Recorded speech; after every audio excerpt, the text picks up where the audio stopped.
Hello दोस्तों, स्वागत है आपका अपने ही यूट्यूब चैनल किस्से कहानियों की ऑडियो लाइब्रेरी पर। अभी हम सुन रहे हैं मुंशी प्रेमचंद्र द्वारा रचित उपन्यास प्रेमाश्रम का भाग 31। तो चलिए सुनते हैं आज का भाग। कई महीने बीत चुके, लेकिन प्रेमशंकर अपील दायर करने का निश्चय न कर सके। जिस काम से उन्हें किसी दूसरे से मदद मिलने की आशा न होती थी, उसे वह बड़ी तत्परता के साथ करते थे। लेकिन जब कोई उन्हें सहारा देने के लिए हाथ बढ़ा देता था, तब उन पर एक विचित्र शिथिलता सी छा जाती थी। इसके सिवाय धनाभाव भी अपील का बाधक था। दीवानी के खर्च ने उन्हें इतना ज़ेरबार कर दिया था कि हाईकोर्ट जाने की हिम्मत न पड़ती थी। यद्यपि कितने ही आदमियों को उनसे श्रद्धा थी और वह इस पुण्य कार्य के लिए पर्याप्त धन एकत्र कर सकते थे, पर उनकी स्वाभाविक सरलता और कातरता इस आधार को उनकी कल्पना में भी न आने देती थी। एक दिन संध्या समय प्रेमशंकर बैठे हुए समाचार पत्र देख रहे थे। गोरखपुर के सनातन धर्म महोत्सव का समाचार मोटे अक्षरों में छपा हुआ दिखाई दिया। गौर से पढ़ने लगे। ज्ञानशंकर को उन्होंने मन में धूर्त और स्वार्थ परायणता का पुतला समझ रखा था। अब उनकी इस सत्य निष्ठा और धर्म परायणता का वृत्तांत पढ़कर उन्हें अपनी संकीर्णता पर अत्यंत खेद हुआ। मैं कितना निर्बुद्धि हूँ, ऐसी दिव्य और विमल आत्मा पर अनुचित संदेह करने लगा। ज्ञानशंकर के प्रति उनके हृदय में भक्ति की तरंगें सी उठने लगी। उनकी सराहना करने की ऐसी उत्कंठ इच्छा हुई कि उन्होंने मस्ता और भोला को कई बार पुकारा। जब उनमें से किसी ने जवाब न दिया, तो वह मस्ता की झोपड़ी की ओर चले कि अकस्मात दुर्गा, मस्ता और कृषिशाला के कई और नौकर एक मनुष्य को खींच-खींच कर लाते हुए दिखाई दिए। सब के सब उसे गालियां दे रहे थे और मस्ता रह कर धौल जमा देता था। प्रेमशंकर ने आगे बढ़कर तीव्र स्वर में कहा, क्या है भोला, इसे क्यों मार रहे हो? मस्ता ने कहा, भैया, यह न जाने कौन आदमी है, फाटक से चिपटा खड़ा था। अभी मैं फाटक बंद करने गया तो इसे देखा। मुझे देखते ही और दुबक गया। बस मैंने चुपके से आकर सबको साथ लिया और बच्चों को पकड़ लिया। जरूर कोई चोर है। प्रेमशंकर बोले, चोर सही, तुम्हारा कुछ चुराया तो नहीं, फिर क्यों मारते हो? यह कहते हुए अपने बरामदे में बैठ गए। चोर को भी लोगों ने वहीं लाकर खड़ा किया। ज्यों ही लालटेन के प्रकाश में उसकी सूरत दिखाई दी, प्रेमशंकर के मुंह से एक चीख से निकल गई, अरे, यह तो विशेषर साहा है। विशेषर ने आंसू पोंछते हुए कहा, हाँ सरकार, मैं विशेषर ही हूँ। प्रेमशंकर ने अपने नौकरों से कठोर स्वर में कहा, तुम लोग निरे गंवार और मूर्ख हो, न जाने तुम्हें कभी समझ आएगी भी या नहीं। मस्ता बोला, भैया, हम तो बार बार पूछते रहे कि तुम कौन हो, वह कुछ बोले ही नहीं, तो मैं क्या करता? प्रेमशंकर बोले, बस चुप रह, गंवार कहीं का। नौकरों ने देखा कि हमसे भूल हो गई, तो चुपके से एक एक करके सरक गए। प्रेमशंकर को क्रोध में देखकर सबके सब थर थर कांपने लगते थे। यद्यपि प्रेमशंकर उन सबसे भाईचारे का बर्ताव करते थे, पर यह सब उनका बड़ा अदब भी करते थे। उनके सामने चिलम तक ना पीते। उनके चले जाने के बाद प्रेमशंकर ने विशेषर साहा को खाट पर बैठाया और अत्यंत लज्जित होकर बोले, साहाजी, मुझे बड़ा दुख है कि मेरे आदमियों ने आपके साथ अनुचित व्यवहार किया। सब के सब उजड्ड और मूर्ख हैं। विशेषर ने ठंडी सांस लेकर कहा, नहीं भैया, इन्होंने कोई बुरा सलूक नहीं किया। मैं इसी लायक हूँ। आप मुझे खंबे से बांधकर कोड़े लगवाएं तब भी बुरा ना मानूंगा। मैं विश्वासघाती हूँ। मुझे जो सजा मिले वह थोड़ी है। मैंने अपनी जान के डर से सारे गांव को मटिया मेट कर दिया। न जाने मेरी बुद्धि कहाँ चली गई थी। पुलिस वालों की भपकी में आ गया। यह सब ऐसी ऐसी बातें करते हैं, इतना डराते और धमकाते हैं कि सीधा साधा आदमी बिल्कुल उनकी मुट्ठी में आ जाता है। उन्हें जरूर किसी देवता का इष्ट है कि जो कुछ वह कहलाते हैं वही मुंह से निकलता है। भगवान जानते हैं जो गौस खां के बारे में मेरी किसी से कुछ बात हुई हो।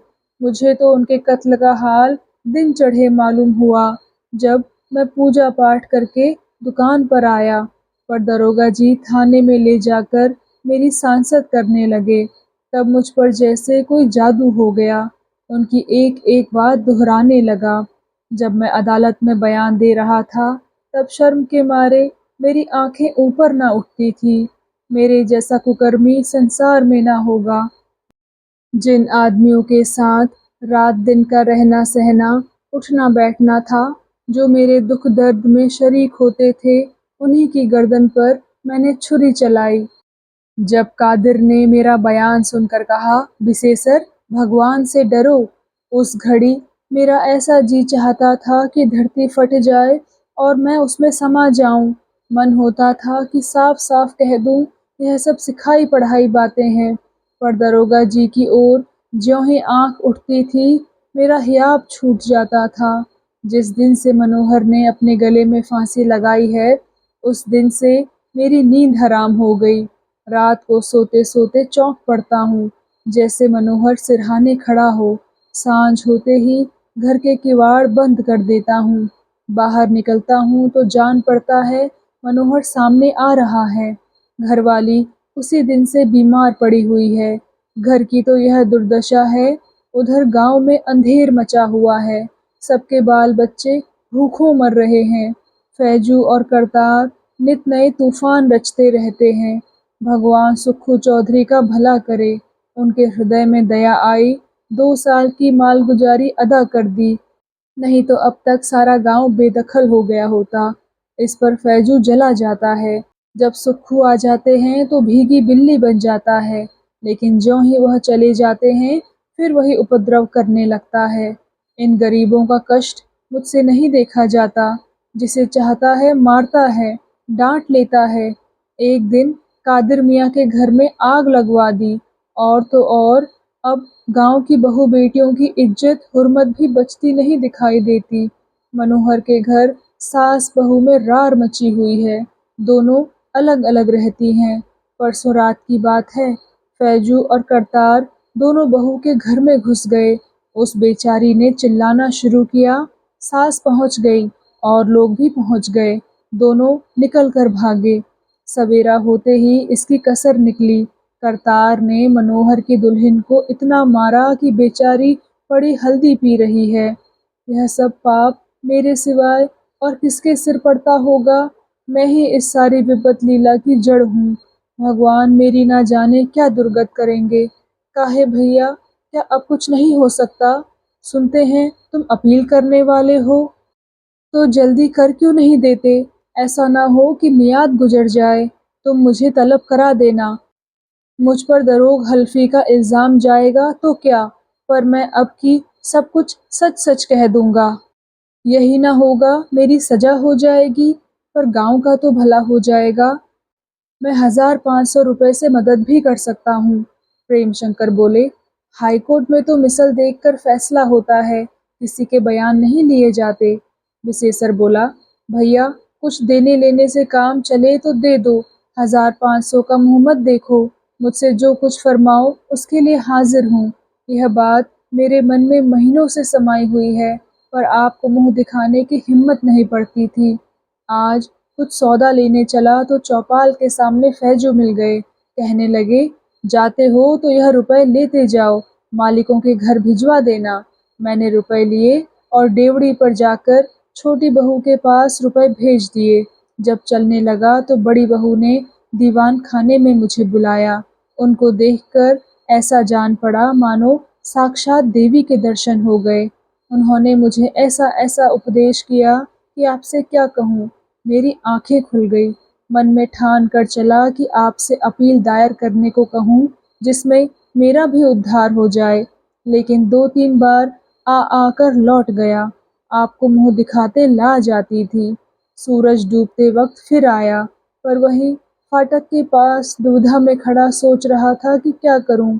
इतने में आपके आदमियों ने देख लिया और आपकी शरण में ले आए। मुझ जैसे झूठे दगाबाज आदमी का एतबार ही क्या।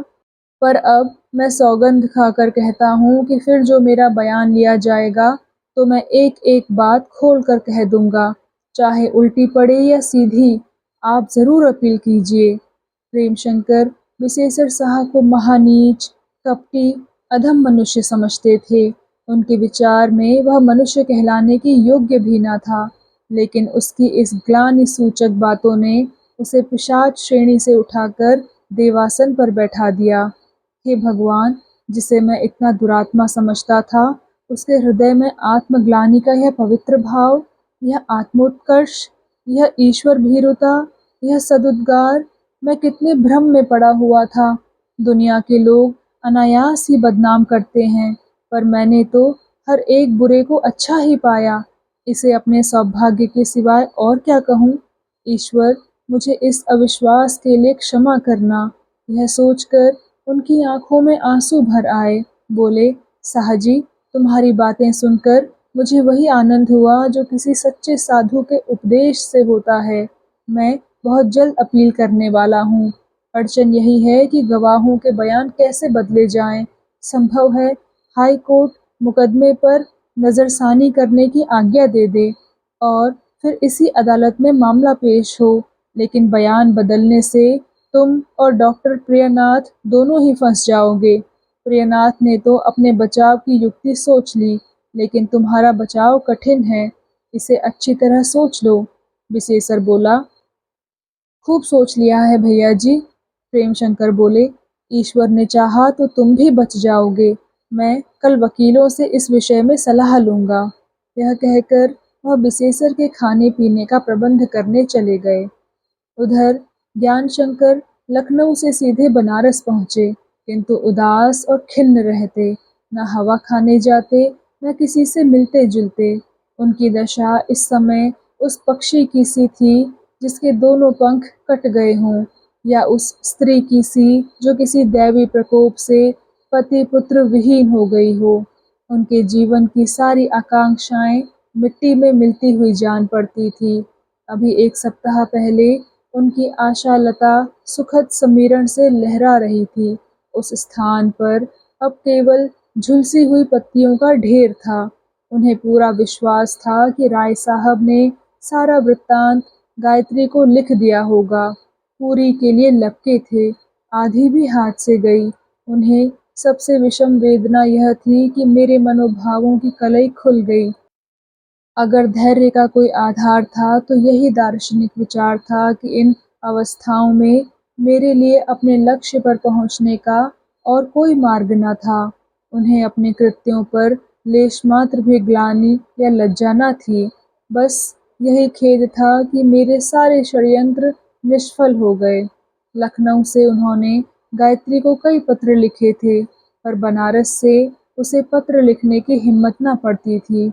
उसके पास से आई हुई चिट्ठियों को भी वह बहुत डरते डरते खोलते थे। समाचार पत्रों को खोलते हुए उनके हाथ कांपने लगते थे। विद्या के पत्र रोज आते थे। उन्हें पढ़ना ज्ञानशंकर के लिए अपनी भाग्य रेखा पढ़ने से कम रोमांचकारी न था। वह एक एक वाक्य को इस तरह डर डर कर पढ़ते मानो किसी अंधेरी गुफा में कदम रखते हों। भय लगा रहता था कि कहीं उस दुर्घटना का जिक्र न आ जाए।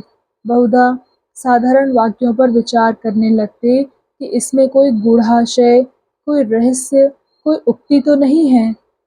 10वें दिन गायत्री के यहाँ से एक बहुत लंबा पत्र आया। ज्ञानशंकर ने उसे हाथ में लिया तो उनकी छाती बल्लियों उछलने लगी।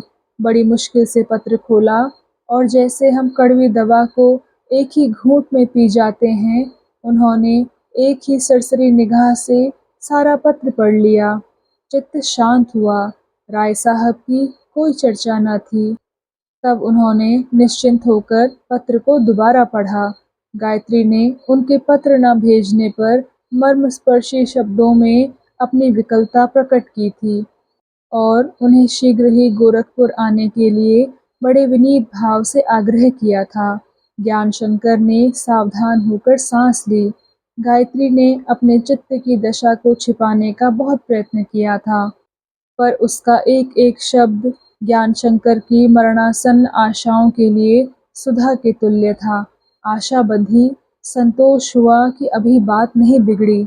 मैं अब भी ज़रूरत पड़ने पर शायद उसकी दृष्टि में निर्दोष बन सकूं। शायद राय साहब के लांछनों को मिथ्या सिद्ध कर सकूं। शायद सत्य को असत्य कर सकूं। संभव है मेरे सजल नेत्र अब भी मेरी निर्दोषिता का विश्वास दिला सकें। इसी आवेश में उन्होंने गायत्री को पत्र लिखा, जिसका अधिकांश विरह व्यथा में भेंट करने के बाद उन्होंने राय साहब के मिथ्याक्षेप की ओर भी संकेत किया। उनके अंतिम शब्द थे, आप मेरे स्वभाव और मनोविचारों से भलीभांति परिचित हैं। मुझे अगर जीवन में कोई अभिलाषा है तो यही है कि मुरली की धुन सुनते हुए इस असार संसार से प्रस्थान कर जाऊं। मरने लगूं तो उसी मुरली वाले की सूरत आंखों के सामने हो और यह सिर राधा की गोद में हो। इसके अतिरिक्त मुझे कोई इच्छा और कोई लालसा नहीं है। राधिका की एक तिरछी चितवन, एक मृदुल मुस्कान, एक मीठी चुटकी, एक अनोखी छटा पर समस्त संसार की संपदा न्यौछावर कर सकता हूँ। पर जब तक संसार में हूँ, संसार की कालिमा से कैसे बच सकता हूँ? मैंने राय साहब से संगीत परिषद के विषय में कुछ स्पष्ट भाषण किया था। उसका फल यह हुआ कि अब वे मेरी जान के दुश्मन हो गए हैं। आपसे अपनी विपत्ति कथा क्या कहूँ? आपको सुनकर दुख होगा। उन्होंने मुझे मारने के लिए पिस्तौल हाथ में लिया था। अगर भाग ना आता तो यह पत्र लिखने के लिए जीवित ही न रहता। मुझे हुक्म हुआ है कि अब फिर उन्हें मुँह न दिखलाऊं। इतना ही नहीं, मुझे आपसे भी पृथक रहने की आज्ञा मिली है। इस आज्ञा को भंग करने का ऐसा कठोर दंड निर्वाचित किया गया है कि उसका उल्लेख करके मैं आपके कोमल हृदय को दुखाना नहीं चाहता। मेरे मौन व्रत का यही कारण है। संभव है आपके पास भी इस आशय का कोई पत्र पहुंचा हो और आपको भी मुझे दूध की मक्खी समझने का उपदेश दिया गया हो। ऐसी दशा में आप जो उचित समझें करें। पिता की आज्ञा के सामने सिर झुकाना आपका कर्तव्य है। उसका आप पालन करें। मैं आपसे दूर रहकर भी आपके निकट हूँ। संसार की कोई शक्ति मुझे आपसे अलग नहीं कर सकती। आध्यात्मिक बंधन को कौन तोड़ सकता है? यह कृष्ण का प्रेमी निरंतर राधा की गोद में संलग्न रहेगा। आपसे केवल यही भिक्षा मांगता हूँ कि मेरी ओर से मनमुटाव ना करें और अपने उदार हृदय के एक कोने में मेरी स्मृति बनाए रखें। ज्ञान शंकर के जाने के बाद गायत्री को एक एक क्षण काटना दुस्तर हो गया था। उसे अब ज्ञात हुआ कि मैं कितने गहरे पानी में आ गई हूँ। जब तक ज्ञान शंकर के हाथों का सहारा था, उस गहराई का अंदाज न होता था। उस सहारे के टूटते ही उसके पैर फिसलने लगे। वह संभलना चाहती थी, पर तरंग का वेग संभलने न देता था। अब की ज्ञान शंकर पूरे साल भर के बाद गोरखपुर से निकले थे। वह नित्य उन्हें देखती थी, नित्य उनसे बातें करती थी और यद्यपि यह अवसर दिन में 1 या 2 बार से अधिक न मिलता था, पर उन्हें अपने समीप देखकर उसका हृदय संतुष्ट रहता था। अब पिंजरे को खाली देखकर उसे पक्षी की बार-बार याद आती थी। वह सरल और गौरवशील थी, लेकिन उसके हृदय स्थल में प्रेम का एक उबलता हुआ सोता छिपा हुआ था। वह अब तक अभिमान के मोटे कत्तल से दबा हुआ प्रवाह का कोई मार्ग न पाकर एक सुषुप्तावस्था में पड़ा हुआ था। यही सुषुप्ति उसका सतीत्व थी, पर भक्ति और अनुराग ने उस अभिमान के कत्तल को हटा दिया था और उबलता हुआ सोता प्रबल वेग से द्रवित हो रहा था। वह आत्मा विस्मृति की दशा में मग्न हो गई थी। वह अचेत सी हो गई थी। उसे लेश मात्र भी अनुमान न होता था कि वह भक्ति मुझे वासना की ओर खींचे लिए जाती है। वह इस प्रेम के नशे में कितनी ही ऐसी बातें करती थी और कितनी ही ऐसी बातें सुनती थी, जिन्हें सुनकर वह पहले कानों पर हाथ रख लेती। जो पहले मन में आती तो वह आत्मघात कर लेती। परंतु अब वह गोपिका थी।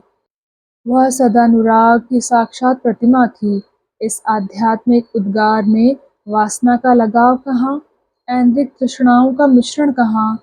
कृष्ण का नाम, कृष्ण की भक्ति, कृष्ण की रट ने उसके हृदय और आत्मा को पवित्र प्रेम से परिपूरित कर दिया था। गायत्री जब ज्ञान शंकर की ओर चंचल चितवनों से ताकती या उसके संतृष्ट लोचनों को अपनी मृदुल मुस्कान सुधा से प्लावित करती, तो वह अपने को गोपिका समझती, जो कृष्ण से ठिठोली या रहस्य कर रही हो। उसकी इस चितवन और इस मुस्कान से सच्चा प्रेमानुराग झलकता था। ज्ञान शंकर अब उसे प्रेमोन्मत्त नेत्रों से देखते या उसकी निष्ठुरता और अकृपा का गिला करते, तो उसे इसमें भी उन्हीं पवित्र भावों की झलक दिखाई देती थी। इस प्रेम रहस्य और आमोद विनोद का चस्का दिनों दिन बढ़ता जाता था। उन प्रेम कल्पनाओं के बिना चित्त उचटा रहता था। गायत्री इस विकलता की दशा में कभी ज्ञान शंकर के दीवान खाने की ओर जाती, कभी ऊपर, कभी नीचे, कभी बाग में, पर कहीं जीना लगता। वह गोपिकाओं की विरह व्यथा की अपने वियोग दुख से तुलना करती, सूरदास के उन पदों को गाती जिनमें गोपिकाओं का विरह वर्णन किया गया है। उसके बाग में एक कदम का पेड़ था, उसकी छाँव में हरी घास पर लेटी हुई वह कभी गाती, कभी रोती, कभी-कभी उद्विग्न होकर टहलने लगती, कभी सोचती लखनऊ चलूं, कभी ज्ञान शंकर को तार देकर बुलाने का इरादा करती, कभी निश्चय करती अब उन्हें कभी बाहर न जाने दूंगी। उनकी सूरत उसकी आंखों में फिरा करती, उनकी बातें कानों में गूंजा करती। कितना मनोहर स्वरूप है, कितनी रसीली बातें, साक्षात कृष्ण रूप हैं। उसे आश्चर्य होता कि मैंने उन्हें अकेला कैसे जाने दिया। क्या मैं उनके साथ ना जा सकती थी? वह ज्ञान शंकर को पत्र लिखती तो उनकी निर्दयता और हृदय शून्यता का खूब रोना रोती। उनके पत्र आते तो बार-बार पढ़ती। उसके प्रेम कथन में अब संकोच या लज्जा बाधक न होती थी। गोपियों की विरह कथा में उसे अब एक करुण वेदनामय आनंद मिलता था। प्रेम सागर की 2-4 चौपाइयाँ भी ना पढ़ने पाती कि आँखों से आंसुओं की झड़ी लग जाती। लेकिन जब ज्ञान शंकर बनारस चले गए और उनकी चिट्ठियों का आना बिल्कुल बंद हो गया, तब गायत्री को ऐसा अनुभव होने लगा मानो मैं इस संसार में हूँ ही नहीं। यह कोई दूसरा निर्जन, नीरव, अचेतन संसार है। उसे ज्ञान शंकर के बनारस आने का समाचार ज्ञात न था। वह लखनऊ के पते पर नित्य प्रति पत्र भेजती रही, लेकिन जब लगातार कई पत्रों का जवाब न आया, तब उसे अपने ऊपर झुंझलाहट होने लगी।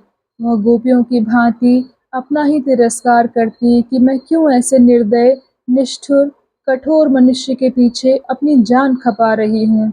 क्या उनकी तरह मैं भी निष्ठुर नहीं बन सकती? वह मुझे भूल सकते हैं, तो मैं क्या उन्हें नहीं भूल सकती? किंतु एक ही क्षण में उसका यह मान लुप्त हो जाता और वह फिर खोई हुई सी इधर-उधर फिरने लगती। किंतु जब 10वें दिन ज्ञान शंकर का विवशता सूचक पत्र पहुंचा, तो पढ़ते ही गायत्री का चंचल हृदय अधीर हो उठा। वह उस विवशकारी आवेश के साथ उनकी ओर लपकी। यह उसकी प्रीति की पहली परीक्षा थी। अब तक उसका प्रेम मार्ग कांटों से साफ था। यह पहला कांटा था जो उसके पैरों में चुभा। क्या यह पहली ही बाधा मुझे प्रेम मार्ग से विचलित कर देगी? मेरे ही कारण तो ज्ञान शंकर पर मुसीबतें आई हैं। मैं ही तो उनकी इन विडंबनाओं की जड़ हूँ। पिताजी उनसे नाराज हैं तो हुआ करें, मुझे इसकी चिंता नहीं। मैं क्यों प्रेम नीति से मुंह मोड़ूं? प्रेम का संबंध केवल 2 हृदयों से है। किसी तीसरे प्राणी को उसमें हस्तक्षेप करने का अधिकार नहीं। आखिर पिताजी ने उन्हें क्यों मुझसे पृथक रहने का आदेश दिया? वे मुझे क्या समझते हैं? उनका सारा जीवन भोग विलास में गुजरा है। वह प्रेम के गूढ़ आशय को क्या जाने? उन्हें इस पवित्र मनोवृत्ति का क्या ज्ञान? परमात्मा ने उन्हें ज्ञान ज्योति प्रदान की होती तो वह ज्ञान शंकर के आत्मोत्कर्ष को जानते, उनकी आत्मा का महत्व पहचानते। तब उन्हें विदित होता कि मैंने ऐसी पवित्र आत्मा पर दोषारोपण करके कितना घोर अन्याय किया है। पिता की आज्ञा मानना मेरा धर्म अवश्य है, किंतु प्रेम के सामने पिता की आज्ञा की क्या हस्ती है। यह ताप अनादि ज्योति की एक आभा है। यह दाह अनंत शांति का एक मंत्र है। इस ताप को कौन मिटा सकता है। दूसरे दिन गायत्री ने ज्ञान शंकर को तार दिया कि मैं आ रही हूँ, और शाम की गाड़ी से माया शंकर को साथ लेकर बनारस चली। उधर ज्ञान शंकर को बनारस आए 2 सप्ताह से अधिक बीत चुके थे। संगीत परिषद समाप्त हो चुकी थी और अभी सामयिक पत्रों में उस पर वाद विवाद हो रहा था।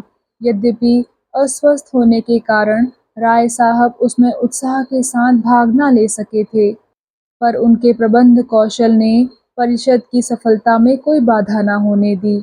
संध्या हो गई थी। विद्यावती अंदर बैठी हुई एक पुराना शॉल रफू कर रही थी। राय साहब ने उसके सैर करने के लिए एक बहुत अच्छी सेज गाड़ी दे दी थी और कोचवान को ताकीद की थी कि जब विद्या का हुक्म मिले तुरंत सवारी तैयार करके उसके पास ले जाए। लेकिन इतने दिनों से विद्या एक दिन भी कहीं सैर करने न गई। उसका मन घर के धंधों में अधिक लगता था। उसे न थिएटर का शौक था, न सैर करने का, न गाना बजाने का। इनकी अपेक्षा उसे भोजन बनाने या सीने पिरोने में ज्यादा आनंद मिलता था। इस एकांत सेवन के कारण उसका मुख कमल मुरझाया रहता था। बहुधा सिर पीड़ा से ग्रसित रहती थी। वह परम सुंदरी कोमलांगी रमणी थी, पर उसमें अभिमान का लेश भी न था। उसे मांग चोटी आईने कंघी से अरुचि थी। उसे आश्चर्य होता था कि गायत्री कैसे अपना अधिकांश समय बनाव संवार में व्यतीत किया करती है। कमरे में अंधेरा हो रहा था, पर वह अपने काम में इतनी रत थी कि उसे बिजली के बटन दबाने का भी ध्यान न आया। इतने में राय साहब उसके द्वार पर आकर खड़े हो गए और बोले, ईश्वर से बड़ी भूल हो गई कि उसने तुम्हें दर्जन न बना दिया।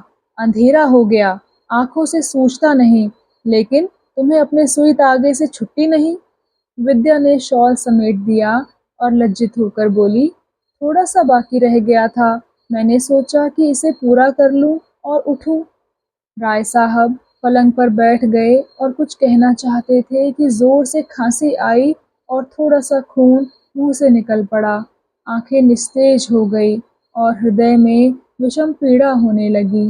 मुखाकार विकृत हो गया। विद्या ने घबराकर पूछा, पानी लाऊं? यह मरज तो आपको न था, किसी डॉक्टर को बुला भेजूं क्या? राय साहब बोले, नहीं, कोई जरूरत नहीं, अभी अच्छा हो जाऊंगा। यह सब मेरे सुयोग्य, विद्वान और सर्वगुण संपन्न पुत्र बाबू ज्ञान शंकर की कृपा का फल है। विद्या ने प्रश्न सूचक विस्मय से राय साहब की ओर देखा और कातर भाव से जमीन की ओर ताकने लगी।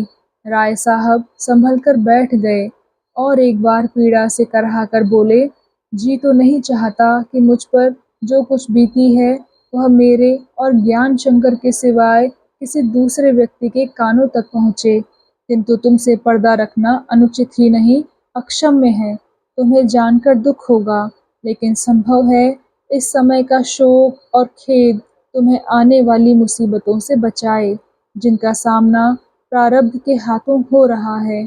शायद तुम अपनी चतुराई से उन विपत्तियों का निवारण कर सको।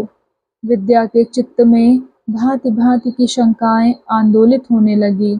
वह एक पक्षी की भांति डालियों डालियों में उड़ने लगी। माया शंकर का ध्यान आया, कहीं वह बीमार तो नहीं हो गया, ज्ञान शंकर तो किसी बला में नहीं फंस गए।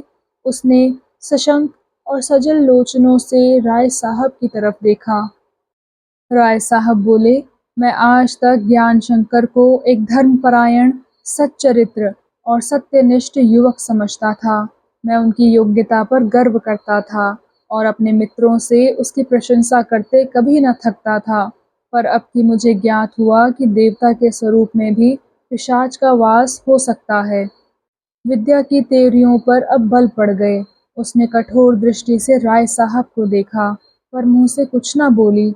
ऐसा जान पड़ता था कि वह इन बातों को नहीं सुनना चाहती। राय साहब ने उठकर बिजली का बटन दबाया और प्रकाश में विद्या की अनिच्छा स्पष्ट दिखाई दी, पर उन्होंने इसकी कुछ परवाह न करके कहा, यह मेरा 72वां साल है। हजारों आदमियों से मेरा व्यवहार रहा, किंतु मेरे चरित्र ज्ञान ने मुझे कभी धोखा नहीं दिया। इतना बड़ा धोखा खाने का मुझे जीवन में यह पहला ही अवसर है। मैंने ऐसा स्वार्थी आदमी कभी नहीं देखा। विद्या अधीर हो गई, पर मुंह से कुछ ना बोली। उसकी समझ में न आता था कि राय साहब यह क्या भूमिका बांध रहे हैं, ऐसे अपशब्दों का प्रयोग क्यों कर रहे हैं। राय साहब बोले, मेरा इस मनुष्य के चरित्र पर अटल विश्वास था। मेरी ही प्रेरणा से गायत्री ने इसे अपनी रियासत का मैनेजर बनाया। मैं ज़रा भी सचेत होता तो गायत्री पर इसकी छाया भी न पड़ने देता। ज्ञान और व्यवहार में इतना घोर विरोध हो सकता है, इसका मुझे अनुमान भी न था। जिसकी कलम में इतनी प्रतिभा हो, जिसके मुख में स्वच्छ निर्मल भावों की धारा बहती हो, उसका अंतःकरण ऐसा कलुषित, इतना मलिन होगा, यह मैं बिल्कुल नहीं जानता था। विद्या से अब न रहा गया। यद्यपि वह ज्ञान शंकर की स्वार्थ भक्ति से भली भांति परिचित थी, जिसका प्रमाण उसे कई बार मिल चुका था, पर उसका आत्मसम्मान उनका अपमान न सह सकता था। उनकी निंदा का एक शब्द भी वह अपने कानों से न सुनना चाहती थी। उसकी धर्म नीति से यह घोर पातक था। तीव्र स्वर से बोली, आप मेरे सामने उनकी बुराई न कीजिए। यह कहते कहते उसका गला रुंध गया और वह भाव जो व्यक्त ना हो सके थे, आंखों से बह निकले। राय साहब ने संकोचपूर्ण शब्दों में कहा, बुराई नहीं करता, यथार्थ कहता हूँ। मुझे अब मालूम हुआ कि उसने महात्माओं का स्वरूप क्यों बनाया है और धार्मिक कार्यों में क्यों इतना प्रवृत्त हुआ है। मैंने उसके मुंह से सब कुछ निकलवा लिया है। यह रंगीन जाल उसने भोली भाली गायत्री के लिए बिछाया है और वह कदाचित इसमें फंस भी चुकी है। विद्या की भौहें तन गई, मुख राशि रक्तवर्ण हो गई। गौरवयुक्त भाव से बोली, पिताजी, मैंने सदैव आपका अदब किया है और आपकी अवज्ञा करते हुए मुझे जितना दुख हो रहा है, वह वर्णन मैं नहीं कर सकती। पर यह असंभव है कि उनके विषय में यह लांछन अपने कानों से सुनूं। मुझे उनकी सेवा में 17 वर्ष बीत गए, पर मैंने उन्हें कभी कुवासनाओं की ओर झुकते नहीं देखा।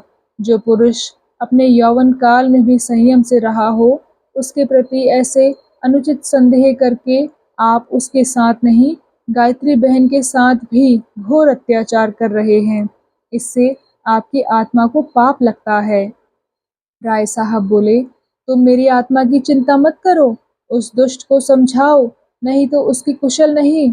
मैं गायत्री को उसकी काम चेष्टा का शिकार न बनने दूंगा। मैं तुमको वैधव्य रूप में देख सकता हूँ, पर अपने कुल गौरव को यों मिट्टी में मिलते हुए नहीं देख सकता। मैंने चलते चलते उससे ताकीद कर दी थी, गायत्री से कोई सरोकार न रखे, लेकिन गायत्री के पत्र नित्य चले आ रहे हैं, जिससे विदित होता है कि वह उसके फंदों में कैसी जकड़ी हुई है। यदि तुम उसे बचा सकती हो तो बचाओ, अन्यथा यही हाथ जिन्होंने एक दिन उसके पैरों पर फूल चढ़ाए थे, उसे कुल गौरव की बेदी पर बलिदान कर देंगे। विद्या रोती हुई बोली, आप मुझे अपने घर बुलाकर इतना अपमान कर रहे हैं, यह आपको शोभा नहीं देता। आपका हृदय इतना कठोर हो गया है। जब आपके मन में ऐसे ऐसे भाव उठ रहे हैं, तब मैं यहाँ एक क्षण भी नहीं रुकना चाहती। मैं जिस पुरुष की स्त्री हूँ, उस पर संदेह करके अपना परलोक नहीं बिगाड़ सकती। वह आपके कथानुसार कुचरित्र सही, दुरात्मा सही, कुमार्गी सही, परंतु मेरे लिए पूज्य और देवतुल्य हैं। यदि मैं जानती कि आप मेरा इतना अपमान करेंगे, तो भूल कर भी ना आती। अगर आपका विचार है कि मैं रियासत के लोभ से यहाँ आती हूँ और आपको फंदे में फंसाना चाहती हूँ, तो आप बड़ी भूल करते हैं। मुझे रियासत की ज़रा भी परवाह नहीं। मैं ईश्वर को साक्षी देकर कहती हूँ कि मैं अपनी स्थिति से संतुष्ट हूँ और मुझे पूरा विश्वास है कि माया शंकर भी संतोषी बालक है। उसे आपके चित्त की यह वृत्ति मालूम हो गई तो वह इस रियासत की ओर आंख उठाकर भी ना देखेगा। आपको इस विषय में आदि से अंत तक धोखा हुआ है। इस तिरस्कार से राय साहब कुछ धीमे पड़ गए। लज्जित होकर बोले, हाँ, संभव है, इसलिए कि अब मैं बूढ़ा हुआ, कुछ का कुछ देखता हूँ, कुछ का कुछ सुनता हूँ, अधिक लोभी, अधिक शक्की हो गया हूँ। मैं नहीं चाहता था कि तुम्हारी आंखों में तुम्हारे पति को उससे ज़्यादा गिराऊं जितना कि उसकी प्राण रक्षा के लिए आवश्यक है, पर तुम्हारी मिथ्या पति भक्ति मुझे मजबूर कर रही है कि उसके कुकृत्यों को सविस्तार बयान करूं। तुमने मुझे पहले भी देखा था, क्या मेरी यह दशा थी? मैं ऐसा ही दुर्बल, रुग्ण और जर्जर था क्या? क्या इसी तरह मुझे एक पग चलना भी कठिन था? मैं इसी तरह रुधिर थूकता था क्या? यह सब उसी का किया हुआ है। उसने मुझे भोजन के साथ इतना विष खिला दिया कि यदि उसे 20 आदमी खाते तो एक की भी जान न बचती। यह केवल भ्रम नहीं है, मैं उसका सदेह प्रमाण बना बैठा हूँ। उसने स्वयं इस पापाचार को स्वीकार किया। पहला ग्रास खाते ही मुझ पर सारा रहस्य खुल गया, पर मैंने केवल यह दिखलाने के लिए कि मुझे मारना इतना सुलभ नहीं है जितना उसने समझा था, पूरी थाली साफ कर दी। मुझे विश्वास था कि मैं योग क्रियाओं द्वारा विष को निकाल डालूंगा, पर क्षण मात्र में विष रोम रोम में घुस गया। मैं उसे निकाल ना सका। मैंने अपनी स्वास्थ्य रक्षा और दीर्घ जीवन के लिए सब कुछ किया जो मनुष्य कर सकता है, और जिसका फल यह था कि मैं 72 साल का बुढ़ा होकर एक 25 वर्ष के युवक से अधिक बलवान और साहसी था। मैं अपने जीवन को चरम सीमा तक ले जाना चाहता था। इसके लिए मैंने कितना संयम किया, कितनी योग क्रियाएं की, साधु संतों की कितनी सेवा की, जड़ी बूटियों की खोज में कहाँ-कहाँ मारा-मारा फिरा, तिब्बत और कश्मीर की खाक छानता फिरा, पर इस नराधम ने मेरी सारी आयोजनाओं पर पानी फेर दिया। मैंने अपनी सारी संपत्ति कार्य सिद्धि पर अर्पण कर दी थी। योग और तंत्र का अभ्यास इसी हेतु किया था कि अक्षय यौवन तेज का आनंद उठाता रहूं। भोग विलास ही मेरे जीवन का एकमात्र उद्देश्य था। चिंता को मैं सदैव काला नाग समझता रहा। मेरे नौकर चाकर प्रजा पर नाना प्रकार के अत्याचार करते, पर मैंने उसकी फरियाद को कभी सुख भोग में बाधक नहीं होने दिया। अगर कभी अपने इलाके में जाता भी था तो प्रजा का कष्ट निवारण करने के लिए नहीं, बल्कि केवल सैर और शिकार के लिए। किंतु इस निर्दयी पिशाच की बदौलत सारे गुनाह बेलज्जत हो गए। अब मैं केवल अस्थि पंजर हूँ, प्राण शून्य, शक्तिहीन। यह कहते कहते राय साहब विषम पीड़ा से कराह उठे। जोर से खांसी आई और खून के लोथड़े मुंह से निकल आए। कई मिनट तक वह मूर्छावस्था में पड़े रहे। सहसा लपक कर उठे और बोले, तुम प्रातःकाल बनारस चली जाओ और हो सके तो अपने पति को अग्निकुंड में गिरने से बचाओ। तुम्हारी पति भक्ति ने मुझे शांत कर दिया। मैं उसे प्राणदान देता हूँ, लेकिन सरल हृदय गायत्री की रक्षा का भार तुम्हारे ही ऊपर है। अगर उसके सतीत्व पर जरा भी धब्बा लगे तो तुम्हारे कुल का सर्वनाश हो जाएगा। यही मेरी अंतिम चेतावनी है। इस पाप का निवारण गायत्री की सतीत्व रक्षा से ही होगा।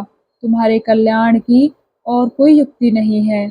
यह कहकर राय साहब धीरे से उठे और चले गए।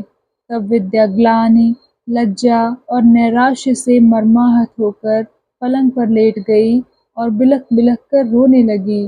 राय साहब के पहले आक्षेप का उसने प्रतिवाद किया था, पर इस दूसरे अपराध के विषय में वह अविश्वास का सहारा न ले सकी। अपने पति की स्वार्थ नीति से वह खूब परिचित थी, पर उनकी वक्रता इतनी घोर और घातक हो सकती है, इसका उसे अनुमान भी न था।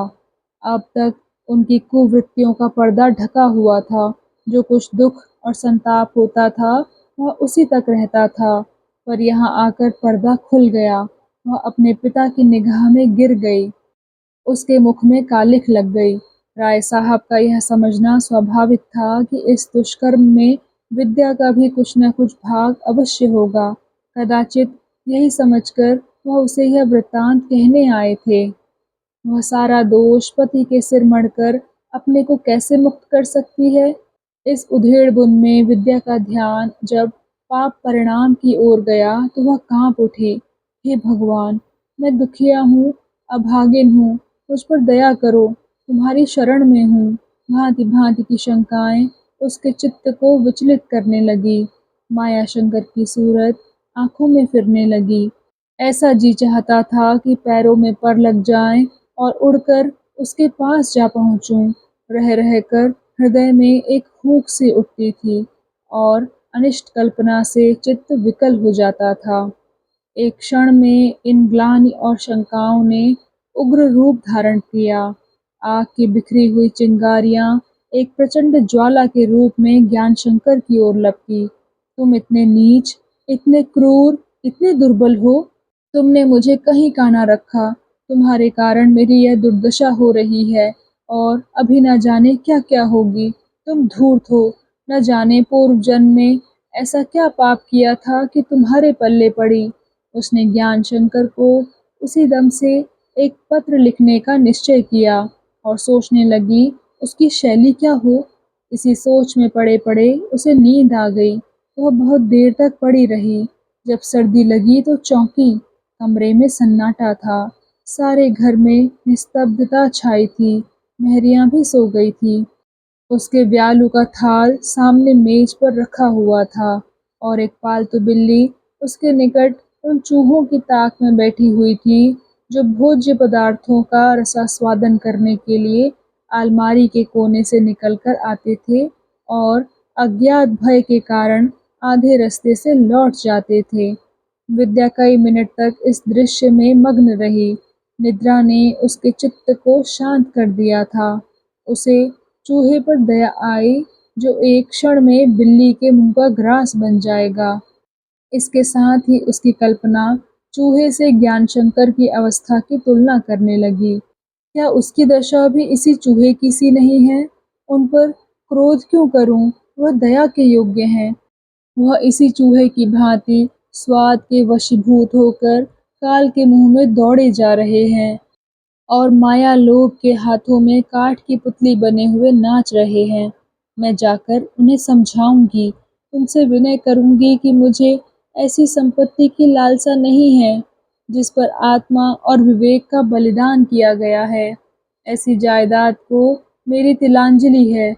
मेरा लड़का गरीब रहेगा, अपने पसीने की कमाई खाएगा, लेकिन जब तक मेरा वश चलेगा मैं उसे इस जायदाद की हवा भी ना लगने दूंगी। तो दोस्तों, कैसा लगा आपको आज का भाग? कृपया कमेंट सेक्शन में आकर ज़रूर बताइएगा। और अगर आपने अभी तक इस चैनल को सब्सक्राइब नहीं किया है तो कृपया सब्सक्राइब भी ज़रूर कर लीजिएगा। मैं मिलती हूँ आपसे इसी कहानी के अगले भाग के साथ। तब तक के लिए धन्यवाद।